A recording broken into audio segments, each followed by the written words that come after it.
means if Congress doesn't keep the programs the way they are, they'd go away. Other Republicans say, I'm not saying it's a majority of you. I don't even think it's even a significant, but it's being proposed by individuals. I'm not politely not naming them, but it's being proposed by some of you. Look, folks, the idea is that we're not going to be moved into being threatened to default on the debt if we don't respond. Folks,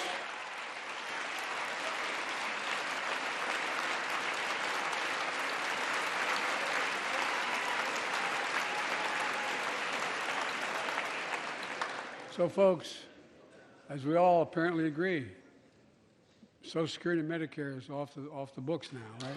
They're not to be started. All right.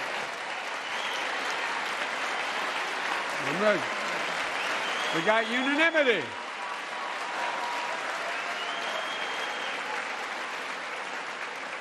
Social Security and Medicare are a lifeline for millions of seniors. Americans have to pay into them from the very first paycheck they started.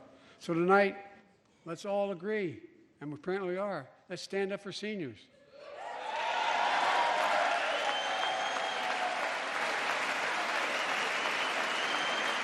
Stand up and show them. We'll not cut Social Security. We will not cut Medicare. Those benefits belong to the American people. They earned it. And if anyone tries to cut Social Security, which apparently no one's going to do, and if anyone tries to cut Medicare, I'll stop them. I'll veto it. And look, I'm not going to allow them to be taken away. Not today, not tomorrow, not ever. But apparently it's not going to be a problem. Next month, when I offer my fiscal plan, I ask my Republican friends to lay down their plan as well. I really mean it. Let's sit down together and discuss our mutual plans together. Let's do that.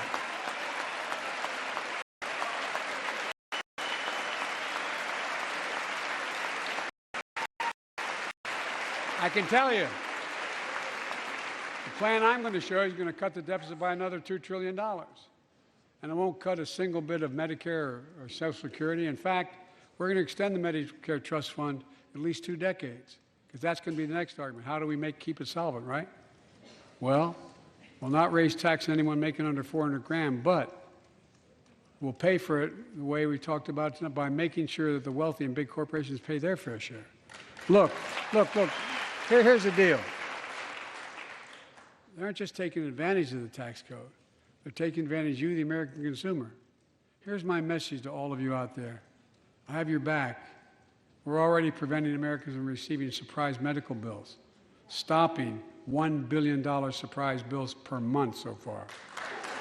We're protecting seniors' life savings by cracking down on nursing homes that commit fraud, endanger patient safety, prescribe drugs that are not needed. Millions of Americans can now save thousands of dollars because they can finally get a hearing aid over the counter without a prescription. Look,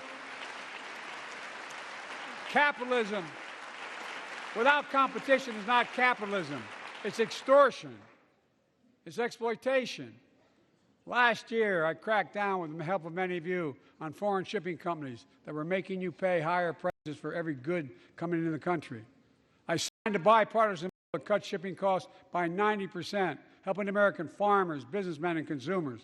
Let's finish the job. Pass the bipartisan legislation to strengthen antitrust enforcement and prevent big online platforms from giving their own products an unfair advantage.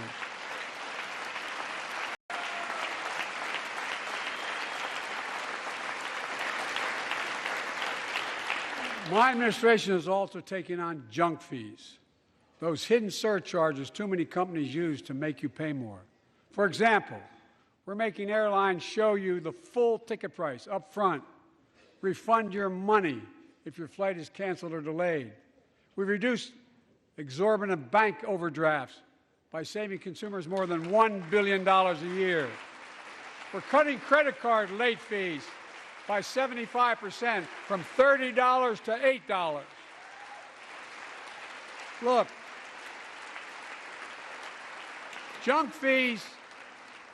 may not matter to make it harder for you to pay your bills or afford that family trip. I know how unfair it feels when a company overcharges you and gets away with it. Not anymore. We've written a bill to stop it all. It's called the Junk Fee Prevention Act. We're going to ban surprise resort fees that hotels charge on your bill. Those fees can cost you up to $90 a night at hotels that aren't even resorts. The idea that cable, internet, and cell phone companies can charge you $200 or more if you decide to switch to another provider.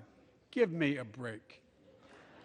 We can stop service fees on tickets to concerts and sporting events and make companies disclose all the fees up front. And we'll prohibit airlines from charging $50 round trip for a family just to be able to sit together. Baggage fees are bad enough. Airlines can't treat your child like a piece of baggage. Americans are tired of being. We're tired of being played for suckers. So pass the Junk Fee Prevention Act so companies stop ripping us off. For too long, workers have been getting stiffed, but not anymore. We're beginning to restore the dignity of work. For example, I should have known this, but I didn't until 2 years ago.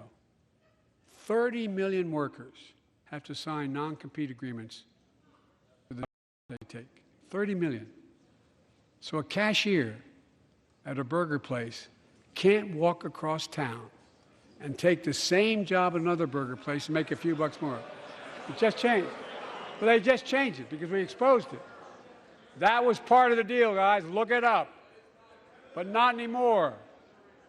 We're banning those agreements so companies have to compete for workers and pay them what they're worth.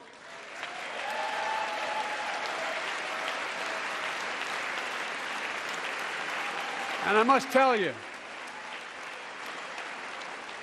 this is bound to get a response from my friends on my left but the right. I'm so sick and tired of companies breaking the law by preventing workers from organizing. Pass the PRO Act, because businesses have a right, workers have a right to form a union. And let's guarantee all workers have a living wage. Let's make sure working parents can afford to raise a family with sick days, paid family medical leave, affordable child care. That's going to enable millions of more people to go and stay at work. And let's restore the full child tax credit, which gave tens of millions of parents some breathing room and cut child poverty in half to the lowest level in history. And by the way, when we do all these things, we increase productivity. We increase economic growth.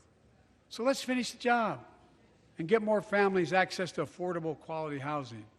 Let's get seniors who want to stay in their homes the care they need to do so. Let's give more breathing room to millions of family caregivers looking after their loved ones. Pass my plan so we get seniors and people with disabilities the home care and services they need.